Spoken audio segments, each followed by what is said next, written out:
हर हर महादेव भक्तों। सुखीपुर गांव में मोहन नाम का एक अंधा अनाथ लड़का रहता था। वह मंदिर के बाहर बैठकर भीख मांगकर गुजर बसर करता था। गांव में शंकर चाचा थे जो बचपन से मोहन की देखभाल करते थे। मोहन उन्हीं के साथ रहता था और वे उसे सुबह मंदिर के बाहर छोड़ जाते थे। रात के समय उसे अपने घर ले जाते थे।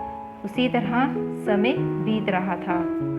प्यारे भक्तों, अगर आप लोग ये कथा सुन रहे हैं तो कृपया करके कथा पूरा सुनिएगा।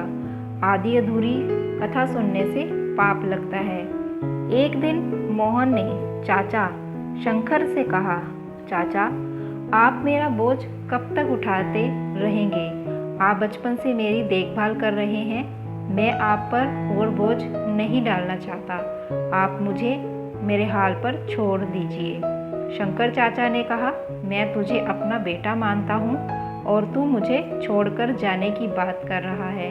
अगर तेरी जगह मेरा सगा बेटा होता तो क्या मुझे छोड़कर चला जाता? यह सुनकर मोहन रोने लगा। तब शंकर चाचा ने उसे समझाते हुए कहा, तू गणेश जी के मंदिर के बाहर बरसों से भीख मांग रहा है। समझ ले तू उनकी शरण में है। उनकी पूजा किया कर, वे ही तेरी रक्षा करेंगे। मोहन ने कहा, चाचा हम भिखारियों को मंदिर में जाने की इजाज़त नहीं है। मैं तो मन ही मन गणपति जी को याद कर लेता हूँ। तब शंकर चाचा ने कहा, बेटा तू चिंता मत कर, एक दिन सब ठीक हो जाएगा। चल अब सो जा, रात काफ़ी हो गई है। अगले दिन शंकर चाचा मोहन को लेकर गणेश जी के मंदिर पहुँचे। तभी मंदिर के पुजारी ने उन्हें रोका और कहा, अरे इस भिखारी को कहाँ मंदिर के अंदर ला रहे हो? यह तो हर दिन मंदिर के बाहर बैठता है। इसे मंदिर के बाहर ले जाओ। शंकर चाचा ने कहा, क्या भिखारी इंसान नहीं होते? उन्हें पूजा पाठ करने का हक नहीं होता? तुम कौन होते हो इसे पूजा करने से रोकने वाले? इस पर पुजारी बिगड़ गया और उन्हें मंदिर से बाहर निकाल दिया। तब मोहन ने कहा, चाचा रहने दो, मैं यहीं से भगवान की पूजा कर लूँगा। आप मुझ अंधे के लिए झगड़ा मत करो।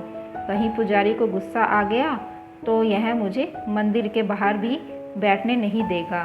यह कहकर मोहन अपनी पुरानी जगह जाकर बैठ गया। शंकर चाचा वापस अपने घर चले गए। मोहन बैठकर भीख मांग रहा था। तभी उसे किसी के रोने की आवाज़ सुनाई दी। उसे लगा कोई बच्चा रो रहा है। उसने टटोलते हुए पूछा, तुम कौन हो और क्यों रो रहे हो? तब उस बच्चे ने कहा, मुझे भूख लगी है और मंदिर के पास की दुकान में बहुत अच्छे लड्डू रखे हैं, लेकिन मेरे पास पैसे नहीं हैं। मोहन ने कहा, कोई बात नहीं, तुम मेरे पैसे लेकर लड्डू खरीद कर खा लो। यह कहकर मोहन ने अपने पैसों में से उसे 5 रुपये दे दिए। कुछ देर बाद वह बालक मोहन के पास आया और बोला, मैं 2 लड्डू लाया हूँ, एक आप खा लो। मोहन ने कहा, नहीं, तुम दोनों लड्डू खा लो। तुम्हारा नाम क्या है? उस बालक ने कहा, मेरा नाम गगन है। मैं पास ही मेरा घर है। मेरे माता पिता सुबह काम पर चले जाते हैं। मैं मंदिर में खेलने आ जाता हूँ। यह कहकर वह बालक चला गया। अगले दिन से हर दिन वह बालक आता। मोहन उसे 5 रुपये देता और वह लड्डू खाकर चला जाता था। एक दिन वह बालक आया तो उसने मोहन से कहा, तुम रोज़ मुझे 5 रुपये देते हो, कभी मना नहीं करते।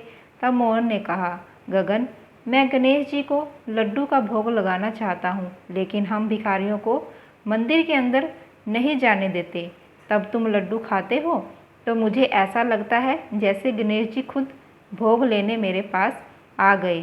तुम रोज़ आया करो, मैं तुम्हारा इंतज़ार करूँगा। इसी तरह समय बीतता रहा। एक दिन गगन ने मोहन से कहा, मैं अब तुमसे मिलने और लड्डू खाने नहीं आ सकूँगा। मेरे माता पिता दूसरे गांव जा रहे हैं। यह सुनकर मोहन रोने लगा। उसने कहा, मैं तुम्हारे बगैर नहीं रह सकता। मैं देख तो नहीं सकता, लेकिन जब मैं तुम्हें 5 रुपये देता हूँ तो मुझे बालक रूपी गणेश जी लड्डू खाते दिखाई देते हैं।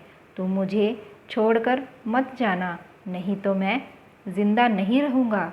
तब गगन ने कहा, अच्छा ठीक है, तुम मेरे साथ मेरे घर चलो, मेरे माता पिता से बात कर लेना। अगर वे मान गए तो मैं रोज़ तुम्हारे लड्डू खाने आता रहूँगा। मोहन गगन के साथ चल दिया। काफ़ी दूर चलने के बाद उसने पूछा, गगन, लगता है हम बहुत दूर आ गए हैं। तुम्हारा घर कहाँ है? गगन ने कहा, बस पहुँचने ही वाले हैं। कुछ दूर चलने के बाद मोहन ने फिर पूछा, लेकिन कोई उत्तर नहीं मिला। मोहन ने पुकारा, गगन, गगन, तुम कहाँ हो? लेकिन कोई जवाब नहीं आया। मोहन घबरा गया। तभी उसका पैर किसी पत्थर से टकराया और वह गिर पड़ा। उसके सिर में तेज दर्द हो रहा था। वह उठा और उसने आँख खोल कर देखा तो सामने गणपति जी खड़े थे। मोहन उनके पैरों में गिर गया। गणेश जी ने उससे कहा, मोहन, तुम्हें मंदिर नहीं आने दिया गया, इसीलिए मैं अपना भोग लेने हर दिन तुम्हारे पास आता था। इतने गरीब होते हुए भी तुमने मुझे हर दिन लड्डू का भोग लगाया। आज से तुम गरीब नहीं रहोगे। तुम्हारा घर धन धान्य से भरा रहेगा और कोई तुम्हें मेरे दर्शन करने से नहीं रोक सकेगा। यह कहकर भगवान अंतर्ध्यान हो गए। मोहन की आंखों की रोशनी वापस आ गई थी। वह अपने घर आ गया। वहाँ उसने देखा एक कोने में सोने चांदी रुपए के ढेर लगे हैं। अगले दिन से मोहन नए कपड़े पहनकर शंकर चाचा को साथ लेकर गणेश जी के मंदिर जाने लगा। अब उसे किसी ने नहीं रोका भगवान की पूजा करने से। हे विघ्नहर्ता, अपने भक्तों पर सदा कृपा बनाए रखना। प्यारे भक्तों, अगर आप लोगों को ये कहानी अच्छी लगी हो तो कृपया करके इस कहानी को लाइक करें, शेयर करें और हमारे चैनल ईश्वर ज्ञान को सब्सक्राइब करें। भगवान शिव सदैव आपके साथ हैं। हर हर महादेव।